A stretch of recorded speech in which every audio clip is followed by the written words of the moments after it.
El doctor Caruso nos espera a las 9. No puedo permitirme. No estaba preguntando por tus finanzas. Su pulgar siguió el borde del moratón en mi pómulo con una ternura inesperada. Esto ocurrió por mi culpa. Porque trabajas en mi casa, en mi calle. Eso lo convierte en mi responsabilidad. Así no funciona la responsabilidad. En mi mundo sí. Retiró la mano y de inmediato eché de menos su calor. Vístete, ponte algo cómodo. Salimos en 1 hora. Se dirigió a la puerta, luego se detuvo y miró atrás con una expresión que no supe leer del todo. Por lo que vale, dijo en voz baja. Para mí no eres solo una criada. Nunca lo fuiste. Luego se fue dejándome sola, con esas palabras resonando en mi cabeza y el café enfriándose en mis manos. A través de la ventana, la luz del día rompía sobre la ciudad pintándolo todo en tonos dorados y rosados. En algún lugar ahí fuera, 2 hombres que me habían hecho daño estaban afrontando consecuencias que no me permitía imaginar. Y aquí estaba yo, en un palacete que debería sentirse como una jaula, pero se sentía como un refugio, bebiendo un café preparado exactamente como me gustaba por un hombre que ordenaba consecuencias con un susurro. El mundo volvió a desplazarse durante la noche, y sentada allí con un pijama de seda prestado, viendo amanecer sobre una ciudad llena de violencia y belleza, comprendí que yo también me había desplazado con él.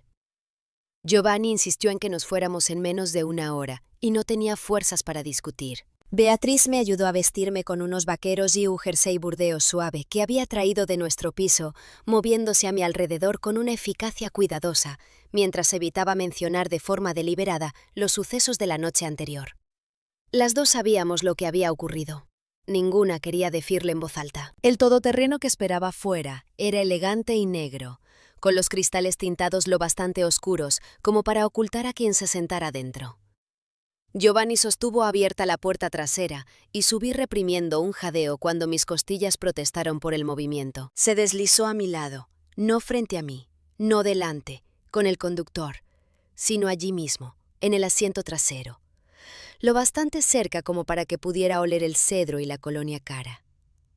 No tienes que venir, dije mientras cerraba la puerta. Puedes enviarme con Frank o... voy contigo.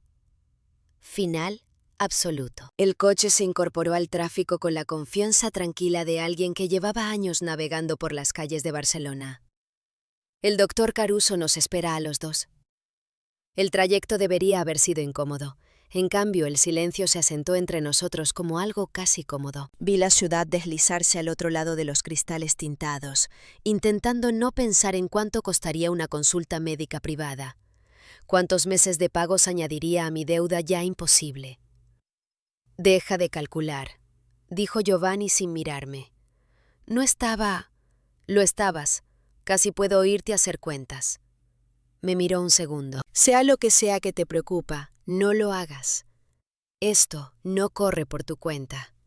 No puedo dejar que pagues. No me estás dejando hacer nada. Lo hago porque alguien fue atacada en mi calle, en mi territorio, llevando el uniforme de mi casa. Eso lo convierte en mi responsabilidad. Sus manos se tensaron apenas sobre el volante.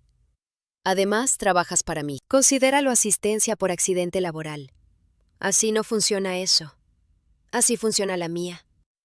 La clínica ocupaba la 2ª planta de un edificio discreto en Sarriá, sin cartel en la fachada, sin ninguna indicación de que fuera otra cosa que oficinas. Giovanni me condujo por una entrada privada y unas escaleras que subí despacio. Cada peldaño un recordatorio fresco del jueves por la noche. El doctor Caruso tendría unos 60 años, pelo plateado y manos que parecían pertenecer a un cirujano. Me examinó el rostro con distancia clínica, palpando la hinchazón alrededor del ojo, comprobando la respuesta de mis pupilas. No hay signos de fractura orbitaria, dijo, tomando notas en una tableta. Daño importante en tejidos blandos, pero sanará. ¿Cómo está la visión? Borrosa en el ojo izquierdo, pero va mejorando. Bien. Ahora las costillas. Señaló una camilla. Quítese la camiseta, puede dejarse el sujetador. Dudé muy consciente de Giovanni apoyado contra la pared observando. El doctor Caruso notó mi incomodidad. Señor Moretti, quizá me quedo. El tono de Giovanni no admitía discusión. pero se giró hacia la ventana ofreciéndome esa pequeña privacidad. Me quité el jersey con cuidado, intentando no jadear, cuando el movimiento tiró del tejido dañado. Los moratones habían madurado durante la noche, hasta adquirir tonos espectaculares de morado y amarillo, extendiéndose por mi lado izquierdo como una grotesca acuarela. La máscara profesional del doctor Caruso se resquebrajó apenas un instante. Dios. Luego volvió a hacer todo negocio, presionando con cuidado a lo largo de mis costillas. Cuando llegó a la sexta, no pude contener una brusca inspiración. «Tranquila», murmuró. «Probablemente fracturada. Haremos una radiografía para confirmarlo». La máquina portátil salió de una habitación lateral y durante los siguientes 10 minutos mantuve varias posturas incómodas mientras intentaba no llorar de dolor. Giovanni se había vuelto hacia mí y sentí su mirada como un peso físico. La radiografía lo confirmó.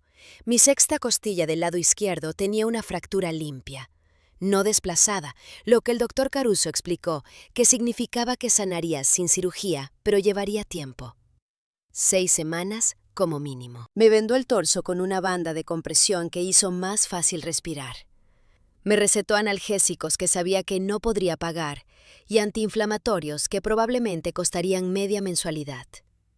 Nada de cargar peso, dijo, escribiendo las recetas en la tableta. Nada de esfuerzos. Si el dolor empeora o empieza a tener dificultad para respirar, llámeme de inmediato. Miró a Giovanni. Necesita descanso. Descanso de verdad, no descanso de seguir trabajando pese a todo. Descansará. Giovanni aceptó las recetas que el doctor Caruso imprimió. Me aseguraré de ello. Cuando el doctor Caruso fue a pulsar un botón de la camilla para ajustarla y lo hizo con más fuerza de la necesaria, hice una mueca por el brusco movimiento. Giovanni cruzó la habitación en 3 zancadas.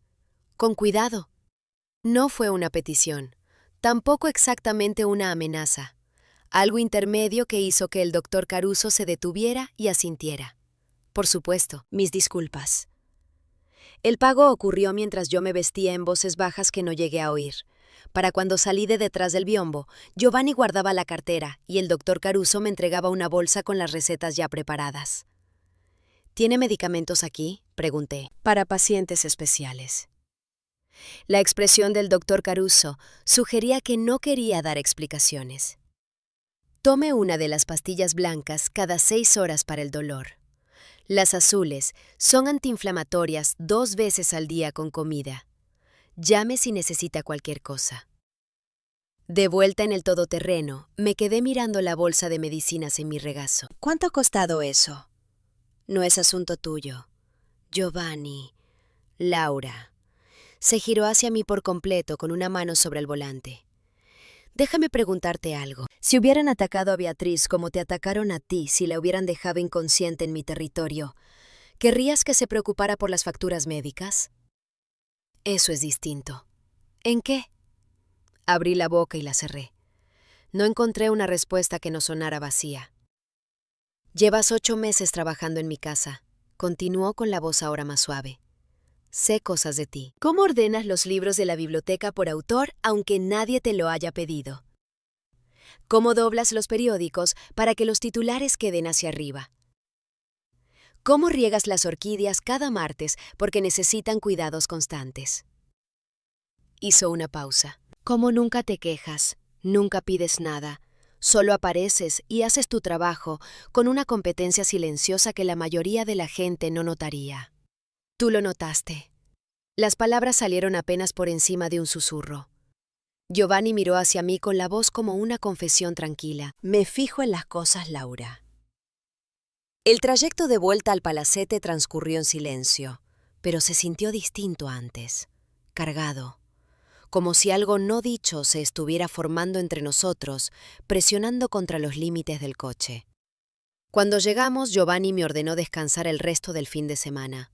Nada de trabajar, nada de limpiar, solo recuperarme. Beatriz apareció con té y sopa, revoloteando a mi alrededor como una gallina clueca, hasta que le recordé que yo era la hermana mayor. Pero incluso mientras protestaba, el pecho se me calentó con su preocupación. Lo que me sorprendió fue Giovanni. A lo largo del sábado y el domingo, se materializó a intervalos extraños, siempre con alguna excusa, siempre breve, pero presente. Traía comida cuando Beatriz estaba ocupada en la cocina. Comprobaba que me hubiera tomado la medicación. Me ajustaba las almohadas si me veía hacer una mueca.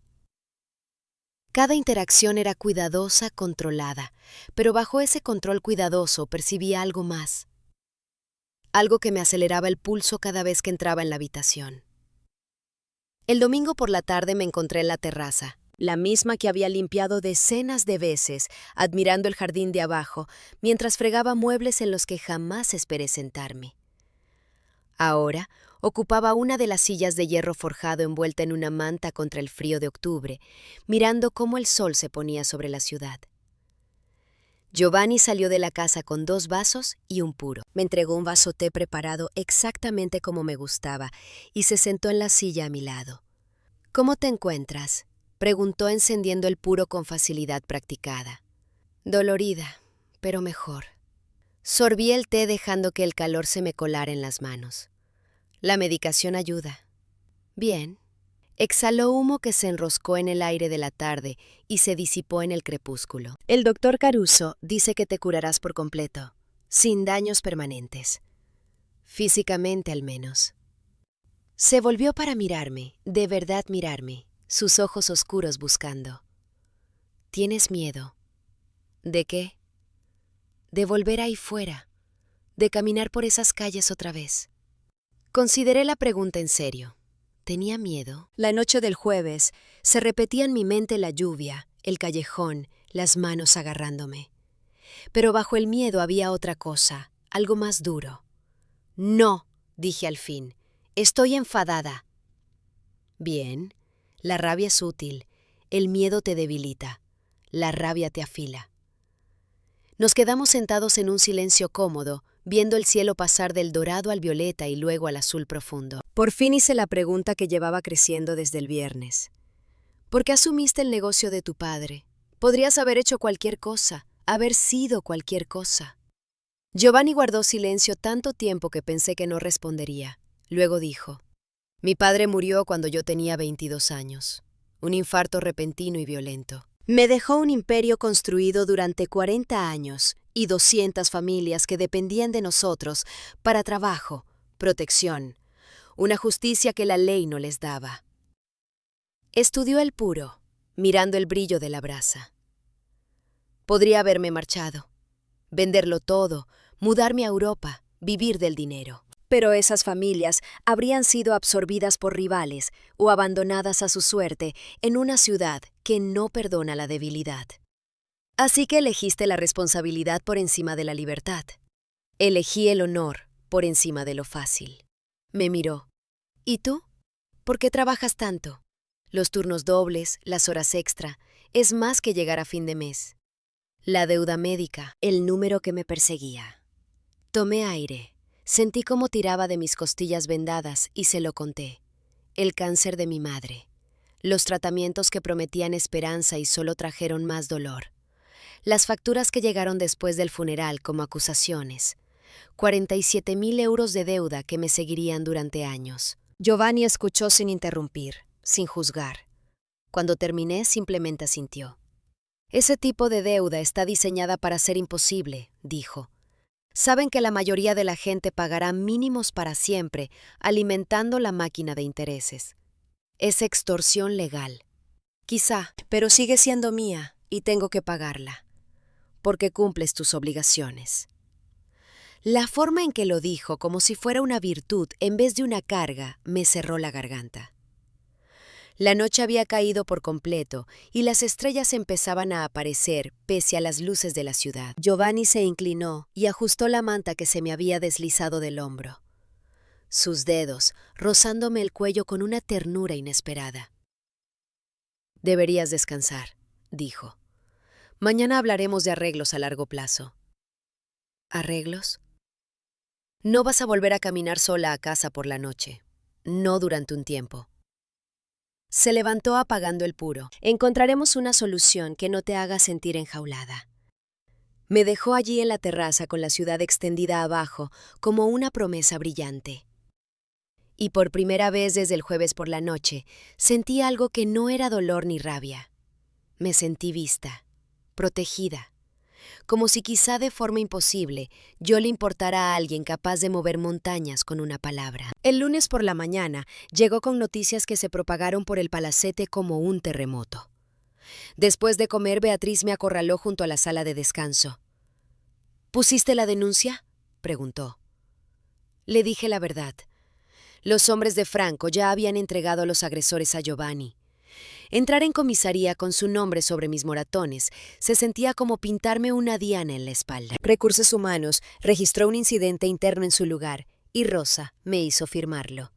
No era justicia, pero era más seguro. Por ahora. Lo oí primero de Rosa, la gobernanta que se lo susurraba a otra empleada en el pasillo frente al despacho de Giovanni. 3 establecimientos albaneses golpeados durante el fin de semana. Una operación de juego en Badalona. Un restaurante de El Raval que servía de fachada para lavar dinero y un almacén cerca del puerto que todos sabían que guardaba contrabando. Nadie perdió la vida, pero el mensaje era inequívoco. Giovanni Moretti había respondido al ataque contra mí con precisión quirúrgica. Volví al trabajo pese a las protestas de Beatriz y a las objeciones furiosas de mi cuerpo. La venda de compresión alrededor de las costillas hacía más fácil respirar, pero cada inhalación profunda me recordaba el jueves por la noche. Cada vez que giraba demasiado rápido, el dolor me atravesaba el costado izquierdo como un relámpago. Giovanni me encontró en el pasillo de la segunda planta, puliendo un espejo al que apenas llegaba sin jadear. ¿Qué estás haciendo? Su voz era baja, controlada, pero oí el desagrado debajo. ¿Mi trabajo? Se supone que debes estar descansando. He descansado todo el fin de semana. Necesito trabajar. Mantuve la vista en el espejo, observando su reflejo, en lugar de girarme hacia él. Las facturas no se pagan solas. Cruzó el espacio entre nosotros en 3 zancadas, me quitó el paño de limpieza de la mano y lo dejó a un lado. Nada de peso, nada de estirarte por encima de la cabeza.